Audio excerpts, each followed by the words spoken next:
कितने लोग आनंद मोहन को जानते हैं, नाम तक भुला गए होंगे। और वैसे वैसे कई ऐसे अपराधी थे जो जेल में गए, कहाँ से कहाँ चले गए, उनका नाम तक याद रखेगा आदमी अपराधियों का? नाम किसका याद रखा जाता है? नाम याद महात्मा गांधी का। लड़ो ना तुम भाई, निर्दलीय लड़ो, अभी भी लड़के दिखा दो। अगर इतनी ही तुम्हारी पहचान है, इतनी ही तुम्हारे पिताजी की पहचान है, इतनी ही तुम्हारी माँ को लोग जानते हैं, तुम्हारे कोर वोटर्स हैं, तो तुम लड़ो निर्दलीय। साबित हो जाएगा दूध का दूध और पानी का पानी, पता चल जाएगा कि तुम कितने पानी में हो। ये सब देखिए सिंपल सी बात है कि जो इंसान इतना बड़ा गद्दारी कर सकता है उसमें शर्म ना तो बचा नहीं है। अब वो बेशर्म हो चुका है और वो कुछ भी बोल सकता है। हाँ, यहाँ तो राजद के इतने वोटर है कि कुत्ता को भी खड़ा कर देगा तो जीत जाएगा। और वही हाल था चेतन आनंद का, जहाँ पे उनको सीट दिया गया था, वहाँ जो राजद का टैग लगा था, जिसकी वजह से वो सीट निकाल पाए थे। कोई अपना अस्तित्व ना है। अस्तित्व क्या है आप बताइए ना। उनके पिताजी अपराधी और अपराधी का बेटा को कोई मानेगा नहीं। मसीहा तो थे नहीं गरीबों के, जो आदमी सोचेगा। और वो भी कुछ, हाँ जी, कृष्णैया जैसे दलित की हत्या की थे, दलित सबसे बड़का उनका विरोधी, तो कौन वोट करेगा, कौन जानना जरूरी समझेगा वैसे लोगों को?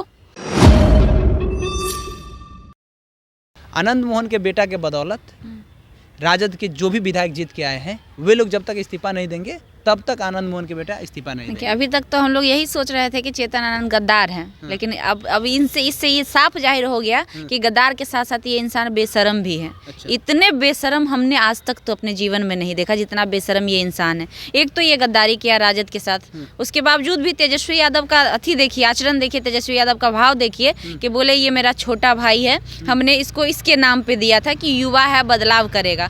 खैर उसमें चला गया, कोई बात नहीं, फिर भी भाई हमारा याद आए तो कभी भी आ जाना, याद करना। उसके बाद इसकी बेशर्मी देखिए कि कह रहा है कि राजद में के जो विधायक हैं 20 में जो बने हैं वो हमारे पिताजी के दिन का। एक बात बताइए, कब अरेस्टिंग हुई थी आनंद मोहन की? 17 साल पहले। 17 साल पहले। 17 साल के बाद आपको लगता है वो क्रेज है? अभी जो अगर अभी के युवा से आप पूछिएगा, मान लीजिए क्या बात कर रहे हैं, नाम तक नहीं जानेंगे आप। अभी के युवा से जाके पूछिए ग्राउंड लेवल पर कि कितने लोग आनंद मोहन को जानते हैं, नाम तक भुला गए होंगे। और वैसे वैसे कई ऐसे अपराधी थे जो जेल में गए, कहाँ से कहाँ चले गए, उनका नाम तक याद रखेगा आदमी अपराधियों का? नाम किसका याद रखा जाता है? नाम याद महात्मा गांधी का। नाम किसका याद रखा जाता है? भीमराव अंबेडकर का नाम किसका याद रखा जाता है? लक्ष्मीबाई का नाम किसका याद रखा जाता है? फूलन देवी का नाम किसका याद रखा जाता है? सावित्रीबाई फुले, लालू यादव तो अभी है ये हैं, छोड़ दीजिए। सावित्रीबाई फुले का, जो समाज के लिए योगदान दिया हो, जो समाज के लिए बहुत बड़ा काम किया हो, जो समाज में कुछ अच्छा किया हो, कि अपराधी का नाम कोई याद रखेगा जेहन में? कौन याद रखेगा अपराधी का नाम? और उस समय का दौर कुछ और था और अभी का दौर कुछ और है। और उस समय का उसका वोटर अभी तक शिफ्ट कर रहेगा। 5% है उनका वोटर। कि बिहार में जितने विधायक जीत करके आए हैं वो फ्रेंड्स ऑफ आनंद के बदौलत, वो राजपूत नेता जो थे आनंद मोहन, उनके बदौलत वो सारे विधायक जीत के आए हैं। सारे। अच्छा, 5% उनका था तो मतलब बाकी जितने लोग हैं राजपूत सबके 5% होंगे। अगर वाकई 5% सीट उनका था तो निर्दलीय लड़ लेते, क्या आपत्ति था?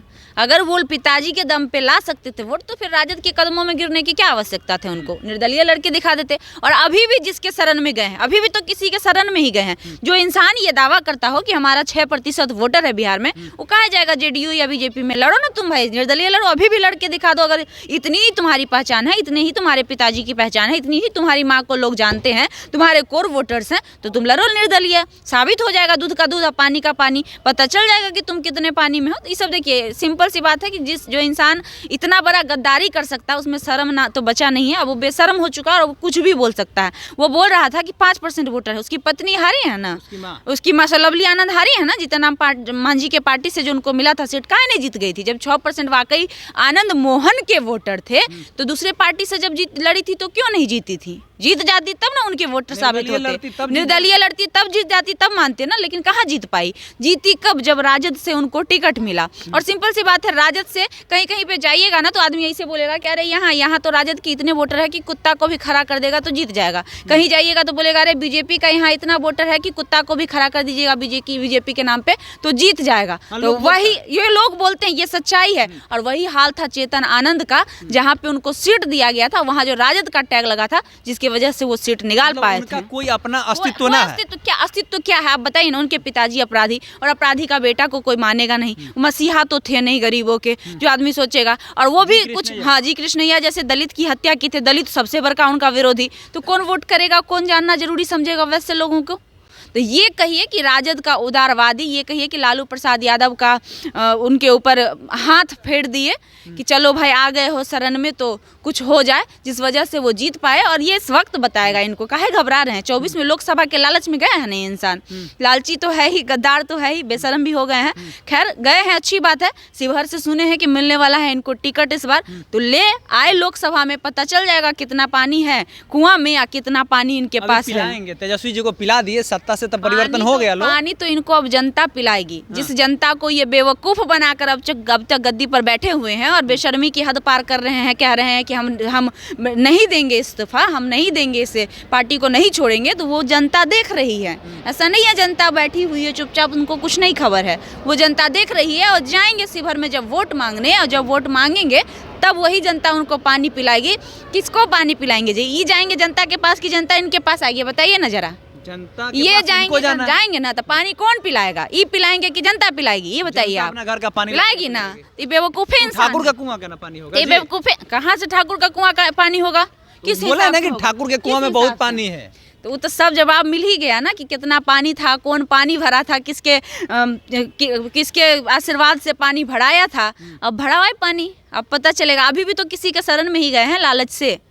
इतने किस बात का लालच? पहली बात तो उनके पिताजी का क्या हाल है पूरी दुनिया जानती है। दोबारा कहीं फिर से पिताजी को ना भेज दिया जाए। अभी देखिए ना, जो विपक्ष में होता है उसका क्या हाल होता है। तो इस डर से गए होंगे, और दूसरा लोकसभा के लालच से गए होंगे, पूरी दुनिया जानती है। 3 लोग गए हैं, तीनों लोग किस लालच से गया है ये भी पूरा बिहार जान रही है। एक गई है नीलम देवी गई हैं, वो अपने पति को छुड़ाने के लिए गई हैं। अनंत सिंह अभी भी जेल में है। एक बेचारे प्रहलाद यादव गए हैं, उनका बेटा का क्या हाल है वो भी पूरी बिहार जान रही है। और एक ये मोहतरमा ये गए हैं चेतन आनंद जी, तो चेतन आनंद की कहानी पूरी बिहार जान रही है। तो ठीक है, पता चलेगा। शिवहर लड़े ना, आए ना, तो जनता पानी पिलाएगी कि ये पानी पिलाएंगे, उनका जवाब तो जनता देगी जब ग्राउंड पे उतरेंगे।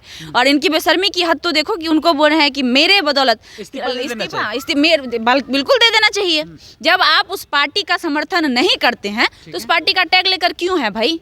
आपको शर्म नहीं आ रहा है? जिस पार्टी को आप गलत मानते हैं, अगर हम किसी को गलत मानते हैं तो हम उससे हट जाएंगे ना, कि हम उसमें सटे रहेंगे। यानी कि आपके मन में लालच था और आप अभी भी लालच में डूबे हुए हैं। दोनों आप चाहते हैं कि ये भी चीज़ मेरा रहे और उधर भी रहे, तो ऐसा थोड़ी ना होता है।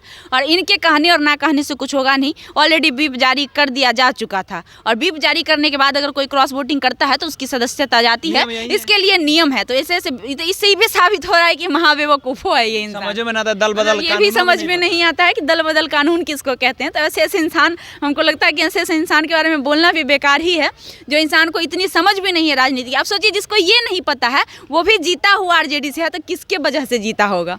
जिस इंसान को ये नहीं पता है कि राजनीति मतलब कैसे होता है, नियम और प्रक्रिया क्या है और कैसे क्या किया जाता है, वो इंसान अगर बना हुआ तो अपने बदौलत कैसे बना हुआ? या आनंद मोहन तो जेल में थे, तब उस समय आनंद मोहन कहाँ बाहर थे?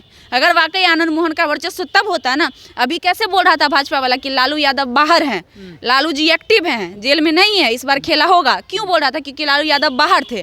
20 में सब क्या बोल रहा था कि लालू यादव को अंदर भेजा गया है ताकि तेजस्वी को कमजोर किया जाए। ये हम नहीं कह रही, यही जनता कहती थी। तो जब आनंद मोहन जेल में थे तो उसके बेटे जब चुनाव लड़े तो उनका वर्चस्व कैसे हो गया? बताइए ना जरा। तो सिंपल सी बात है कि जिसका आप टैग लेके गए थे क्षेत्र में, उसको टैग को वोट मिला था और उसी वजह से आप जीते थे। चलिए, तो फालतू बात है जो वो बातें कह रहे हैं आनंद मोहन के बेटे कि हमारे वोट परसेंटेज की वजह से राजद वाले लोग जीते हैं। तो ये कह रही हैं कि वर्चस्व नहीं है और अपराधी लोगों का कोई वर्चस्व नहीं होता है। वो दौर था, वो दौर खत्म हो गया और अब आंख में पानी छोड़ दीजिए, बेशरम भी है, ऐसा ये साफ तौर पे कह रही है। आपकी क्या प्रतिक्रिया है बताइएगा कमेंट बॉक्स में। बहुत बहुत धन्यवाद।